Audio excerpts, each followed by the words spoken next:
everybody, it's Tiffany and I want to welcome you to Get Organized Challenge number 7. We are talking about mementos today. Most of you already know this, but I'm not actually here. I'm in Florida for the HSN event, the 24-hour craft day.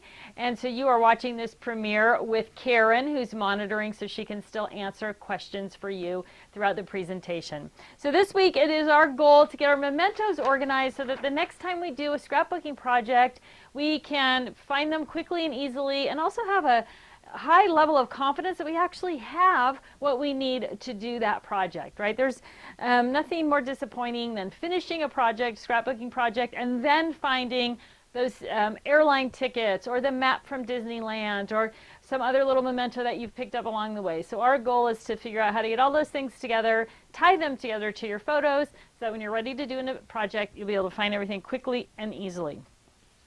We're also going to talk a little bit about creating a holding album and why that's valuable and how it can help you as you get through your project.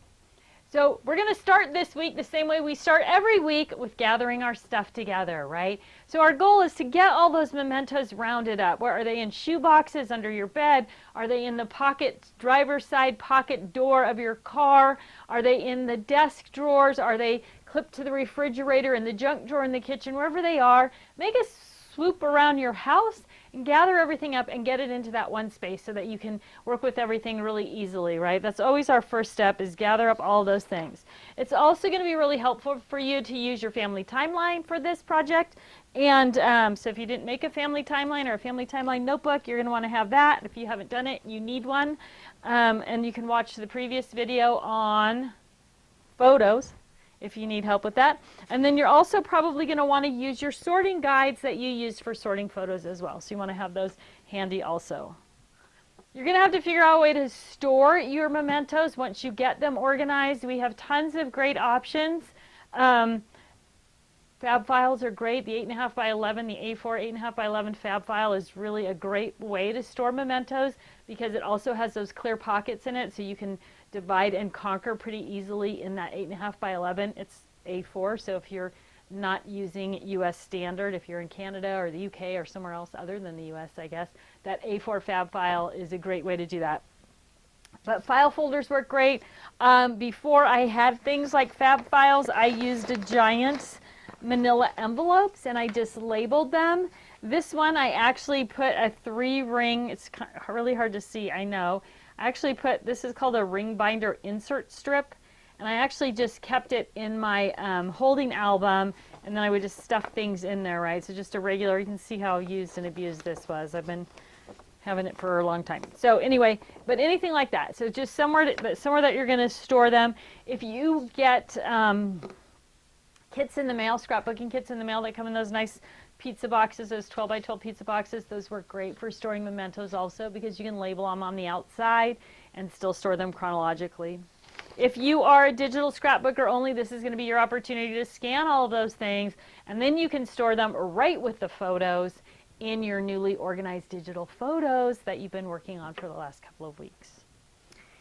Next step in the process of getting organized with your mementos is to sort and label them, right? So this is the same thing we've done. I'm sure you all realize, right? We just are constantly doing the same things we've done in the previous challenges and just adapting them to work with this challenge. So we're going to do the same thing with mementos. We're going to use our sorting guides. You're going to grab that pile of mementos and you're going to use your sorting guides to just separate them out and get them organized chronologically before you put them into a manila envelope or a fab file or whatever tool that you're going to be using. Now, you saw this when I did the photo organizers. I pre-did a bunch of photo organizations. I pre-did a bunch of self-adhesive tab or shut your flap tabs, label tabs. So as I was going through things that I knew I had multiple pictures for, in this case it would be multiple mementos for, I was already ready to kind of tag those, 2009, 4th of July, block party, whatever it is. So if you want to do a little prep that way, that's going to help you as well to stay organized as you go through the process. Once you get your mementos sorted, I'm going to recommend that you add some notes to your mementos, some journaling notes to your mementos.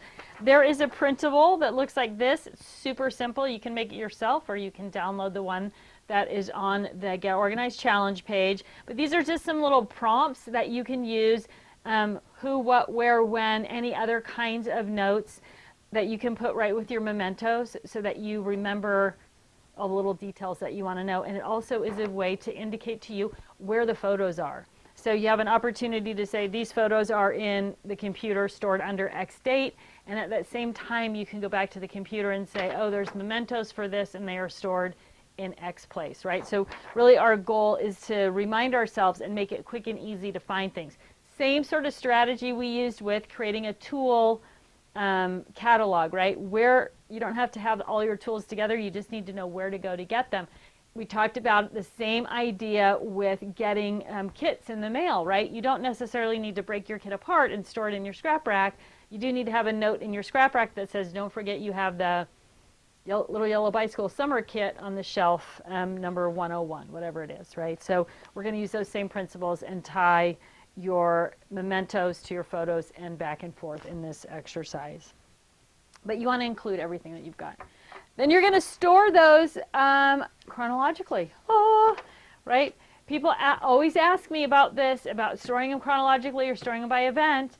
And we're going to talk about holding albums, and that's where the exception's going to come in. But I'm a strong believer that putting things in order chronologically is the easiest possible way to find them going forward. So try not to break things out like, okay, this is 4th of July. These are all London's, I have a son named London. These are all London's mementos from 4th of July, and these are Max's mementos from 4th of July, and these are mine. You could have them in those 3 little bundles, but they still need to be all together in 4th of July under that year, right? So try not to separate things out until you're actually ready to start working on. We're going to talk about that with holding album. You want to make it easy to remember where those things are. So if you are using a family timeline, a journal style family timeline, you can put a note in there as well that you have mementos and photos from that particular event and where they are. So the more ways you can link it back, the better off you're going to be. Now, one of the things that happens with organizing things like this is, or getting ready for a scrapbooking project, is journaling notes. Who, what, where, when, what happened. So I want to encourage you at this point to just start a Word document journal right on your computer or your tablet. If you have your tablet, your computer, and your phone all synced together, you're using OneDrive or Google Docs or something like that, so you have access to it no matter where you are. A super simple journal where you can just put a note at the end of the day. This is what happened today, right? You don't have to put stuff in there every day if there's nothing memorable or remarkable about the day. But the more little notes you get in there, the easier it's going to be to include journaling notes when you actually finish a project or when you're working on a project. And we all know, well, we don't all know. All of us who are over 40 know that information like that leaves your brain at some point, right? When you're younger, your memory's great, everything's good. But as your kids get older and your life gets busier and there's more stuff stacked in there, it's easy to forget. So a simple journal, the one that I use, I just use a Word doc and I put the most current information at the top, right? So I just put the date and a couple lines of text about what happened. And then when I need to search something out, I can just use the search function in Word and find those words, whatever it is, Easter, 4th of July, swim meet, whatever it is that I'm looking for. So super simple way, doesn't need to be complicated or fancy. Make it easy enough that you can just, even if you're in the carpool lane waiting to pick your kids up from school, you can just log into your journal, push that talk button and just talk about what happened during the day, and it's going to write it down for you and write in your journal. Okay, so you're going to get your mementos organized, you're going to get everything labeled, you're going to store it chronologically, and then the next step in the process is creating a project planner or a holding album for the project that you're currently working on. Now, I regularly get asked, should I create holding albums, project planners for everything? And I'm going to tell you, no way. You should have a project planner going for the project that you're working on, or maybe you have a couple of projects going at the same time. But just the project or projects that you are working on. What you don't want to do is create a chronological system for storing your photos and for storing your mementos, and then create another system of dozens of holding albums or project planners, right? Because it's going to get overwhelming, and then you're separating things out again, right? So don't do that. Chronological, photos, and mementos, except for what you're working on for the project planner, and you set up that project in your project planner. And the other thing is, when you have so many choices, it's hard to choose what to work on. But if you only have 1 or 2 choices ready to go, it's easier to decide what to work on, and then you can get right to work. So there's a lot of benefits, mental benefits, to just having 1 or 2 project planners going, and not trying to do all of them. Plus, it gets a little bit overwhelming thinking, oh, I'm going to do all of them. I did skip one little piece of information, I guess. There's a couple of different other ways besides these manila envelopes to store mementos and such. So this is the Scrapmaster. Many of you have this already, and you're using it for scraps and other crafty storage. But this is from a trip that I took with my family to India, and I've just got all of the different pieces, the photos, the postcards, the notes, the tickets, everything's in here, a little label tab. It can go into just right into my cube storage shelf in chronological order. It can fit into 12 by 12 paper handler. If you want to store it that way, it can store in a 12 by 12 fab file. But it's a great way to organize things and keep them really kind of simple and easy to work with. And then I did get some paper with this Indian, this is an easier one to see, sort of Indian print on it that's specific for this project. So I'm going to keep that right in the middle right there too. So now I've got this nice little bundle of things ready to go. Besides using the Scrapmaster, you can also use, this is the project planner, same kind of concept. I cut the tab off of this side of it because I was using it in a basket. I was kind of testing it out, and then I thought, oh, that's not a bad way, depending on how you're storing it, right? So it has a tab on it, so you can store it in one of our 12 by 12 notebooks, but you can also cut the tab off if it doesn't fit where you're trying to store it. So again, all of the different mementos, maps, tickets, information, big pocket on the back, and then this great big pocket in the middle is perfect for oversized maps and that type of thing. And then all the pockets are really gusseted out on this one. So this is the expanding project planner. This comes in a package of 5, and this is the Scrapmaster, also comes in a package of 5. And this one is tabbed on the sides. The expanding project planner is not. Okay, so let's talk about setting up your project planner.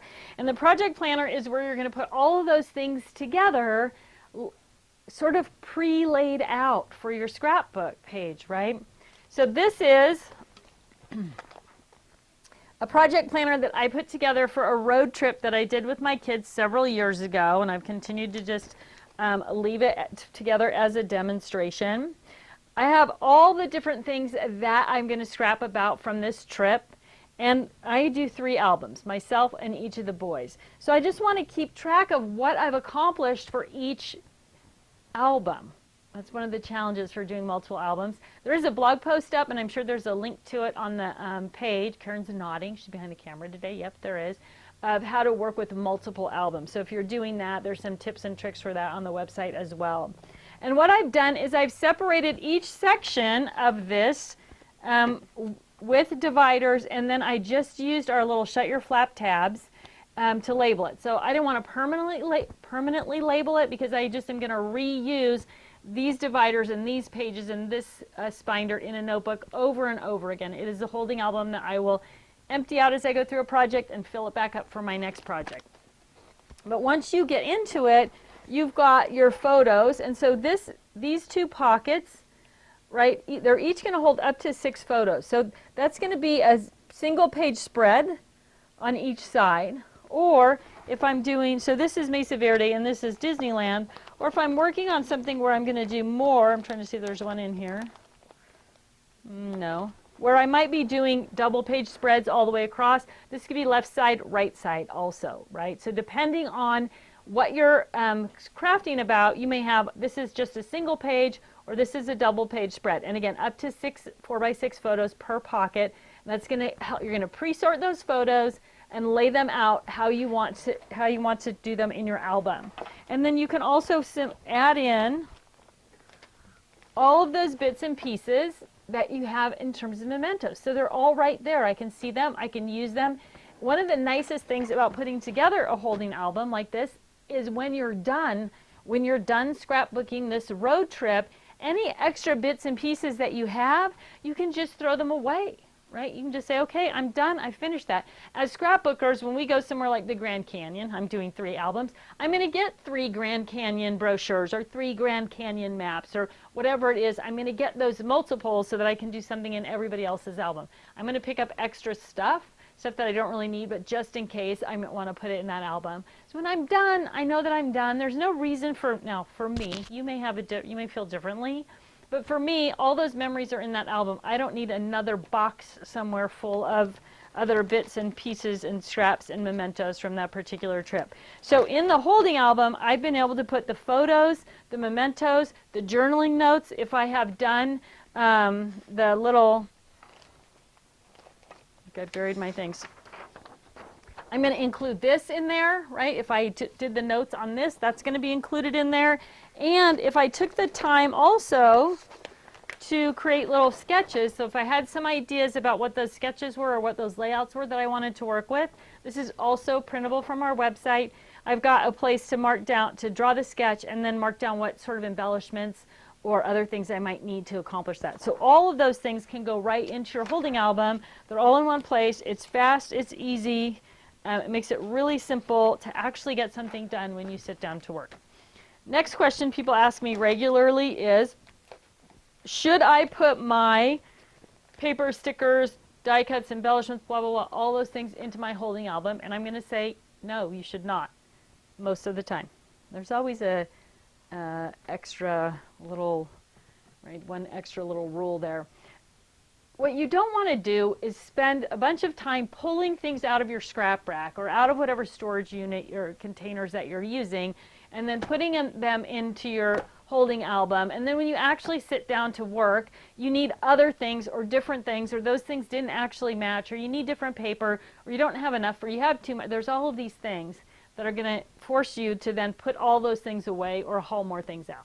So for your generic stuff, cardstock that's just a standard color, generic embellishments, those type of things, leave them wherever you have them stored and bring them out as you need them. And that way you'll have everything in that category together in one place. The exception to that rule is, there's that word, exception, that's what I was looking for. When you have something that's completely specific, so this is all SeaWorld stuff. This is from the trip to SeaWorld. I am only going to use SeaWorld stuff when I'm working on SeaWorld pages. I'm not going to use it anywhere else. And when I finish the SeaWorld pages, I'm not going to put this in my scrap rack. I'm not going to save it. Why? Well, for me, my kids are adults, and I'm probably never going back to SeaWorld again until I have grandchildren. When I go with grandchildren, then, which I may not be allowed to do because my husband is a huge animal activist and he doesn't like that, but I might sneak it in there with them. Anyway, I'm going to want to buy new stuff. I'm going to want to buy fresh new stuff in new and modern colors with new and modern designs. The odds that SeaWorld is going to have the exact same logo with no changes, no color changes, no new designs, or the exact same events going on at SeaWorld when I'm taking my grandkids as when I took my children are slim and none, not to mention the fact that I want to shop for new stuff, right? So keep that in mind. Don't hang on to things that you aren't going to use. When I'm done with the project, I'm going to purge those out. I may give them to somebody else who has kids, or somebody else who's going to SeaWorld, or donate them at the crop or whatever it is, but I know that I'm not going to use those. Same thing, we talked a little bit about this when we talked about embellishments and like travel embellishments and keeping travel embellishments. You went to Spain, you bought all this stuff for Spain, you did your scrapbook for Spain, and then you kept your Spain stuff. Well, what are the odds you're going back there? For some people they're great, but for most of us they're not. And what are the odds that you want to use the same embellishments if you do go again, right? So depending on when. Now, again, another exception to that rule, the exception that I usually talk about is my girlfriend Merle. Lots of you know Merle, Merle the Pearl. She has a timeshare in Mexico. So every year they go to Mexico. So she keeps all her Mexico stuff. She adds to it all the time. There's new things coming in, but she scraps about Mexico on a regular basis. So there's a reason to keep those things, especially background papers and stuff. So keep that in mind. Am I ever going to use it again? Do I want to use it again? And at the end of the project, you're going to be able to get rid of it. So the nice thing about using this whole setup is you know exactly where you are in the process. My thing. You know exactly where you are in the process, and you know exactly where to start when you go back to work on it. If you're keeping it in a binder, so I just have it on a 3-ring binder. If you're keeping it on your scrap rack, it's open and accessible. If you're traveling with it or going to an event, you're going to put it into a 12 by 12 craft binder or into the Spinder binder cover, and you're going to be able to take it with you. So when you get to that event, whether that's your neighbor's house or a weekend away, you've got your photos, your mementos, your journaling notes, your specialty stuff, and they're all organized. They're chronological. You've pre-sorted out by layouts, and you are just ready to get busy and get started and get some scrapbooking done with that project. So the project planner is a great way to go, and probably the biggest benefit to it, I'm going to say, is that you have to catch up with myself here with my notes. The biggest benefit to it is you don't have to spend any time thinking about what you're going to work on. You can just go into your craft room or pull your things out at the dining room table and just be ready to work. You have everything in order, you're ready to go. Now just because you put it in order in your holding album doesn't mean you have to work in that order, right? I also leave some pages in my holding album. Let me see if I've got one in here. Just some empty 12 by 12 pages. So as I finish a layout, I can just store it there. Looks like it might be one.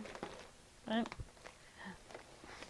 I can just store that layout or a partially done layout still in here. I can work through any part of this because I'm not trying to put my pages in my albums yet, right? Then I'm going to have all the pages done, and then I'm going to be able to arrange them in the album so that everything flows together. I'm going to know when I need to put a title page in, or if I want to add just some journaling in there. It makes it really simple. So my pages are protected. They're ready to go. They're right with everything else, so I want to refer back to them. And when I finish the whole project, then I can put all the pages in my album. So keep some extra 12 by 12 pockets in there, and you'll be able to carry those completed pages home safely and store them until you're ready to put them in your album as well.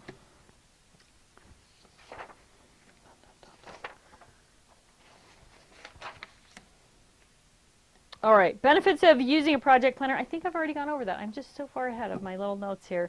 One of the other nice things is that you're not duplicating handling materials, right? So your photos and your mementos and your journaling notes, you got them and you put them all together. And if you're not using a project planner, you might be pulling them out and putting them away, or you might finish that as far as you could get along, and then you're going to stuff those products into a box or bin or a tote, or they get buried on your desk or something while you're finishing up. If you've got a holding album and you don't get the project finished, it's really easy to put the photos back, the mementos, the journaling notes in one place. Fast, easy, secure, and everything's ready to go again. It's also really great for shopping for products. So if you sort of pre-plan doing a holding album and you say, okay, I'm doing 5 pages of Disney, when you're at the craft store or when you're shopping online and you're looking for those Disney products, oh, I'm doing 5 pages of Disney. That means I need to have 5 background sheets plus 3 for errors. And then I need to have some matting paper or whatever it is that you're going to use. But you can plan more efficiently. So if you know you're going to do 5 pages, you can buy what you need rather than, oh, I'm picking things up. Oh, I just got 3 sheets of paper. Now I know I needed 5. I have to go back and get more. So it's really going to help you shopping and planning that for supplies as well as it is for just the items you're putting on the page. Last but not least, going back to that over 40 thing, you don't have to remember, right? So I'm working on multiple albums. I've got everything checked off here. I've got those pages that I've completed right there. I don't have to remember, did I do this for Max? Have I done that for London? I can just look through and know exactly where I am, check things off my list, and be ready to go. So a lot of great reasons to do holding an album. All right, so this week, your challenge this week is to decide on a storage system for your mementos, your memorabilia and mementos, and then sort those things by into chronological order and label them so they're ready to go. Put notes back and forth about where the mementos are and where the photos are. Create an incoming memorabilia station, so as your life is going on, especially if you have younger kids, you're constantly collecting things from school or events or this or that. And if you set yourself up in your craft room or the closet or your desk with whatever it is that you're going to be using, whether it's scrap masters or manila file folders or big manila envelopes, then just as those things come in, you can sort them immediately into that envelope or that scrap master, label it, add things to it as you collect them, and just keep things in chronological order. So make it easy on yourself to put them away the first time, the right time, and you'll be able to find them when you need them. You won't have to go through this again. Create an online journal. So on your desktop, hopefully something that's going to link to your desktop, your tablet, your phone. If you're not a Google Docs person or a OneDrive person, maybe you're using OneNote, or there's another one, Evernote. Things that all link together are definitely going to be helpful. And the easier you make it on yourself to add to that journal, the easier it's going to be. Start a project planner for your next or current project. If you are still sorting photos, you want to sort one container of photos or 1 year of digital. One more container of stuff. So if you still have embellishments out there floating around, stickers or die cuts or whatever it is, you want to sort those. Maybe you have a container full of embossing folders or dies. Get those sorted. If you're still sorting paper, and I know some of you are, you want to sort 4 inches of paper and then post on Facebook and tell us how you're doing. Put up your progress post so that you'll get entered into the drawing, which reminds me, I didn't do the drawing, obviously, because we don't know who the winner is when I'm recording this. So Karen will post up the winners. Maybe she already has, and then we'll reach out to you and get you your prize. So post on Facebook, and then last but not least, enjoy your reward. Right? It's really important that you take advantage of enjoying those things that you promised yourself when you got your work done. It'll keep you motivated and inspired. All right, everybody, thanks for tuning in today. I'm sorry I wasn't here live. I hope if you have a little extra time today, you pop over to HSN and see what's going on there. A little birdie told me just today that my favorite tool company, has a lot of new stuff, and hopefully they're going to have a lot of it with them at the HSN presentation and shows on the 3rd. So if you love tools, if you're a tool junkie, you want to tune in for that. And I think Beth Kingston is doing something really exciting on HSN on the 3rd today as well. So take care, have a great week, get a lot done, and I'll see you next week.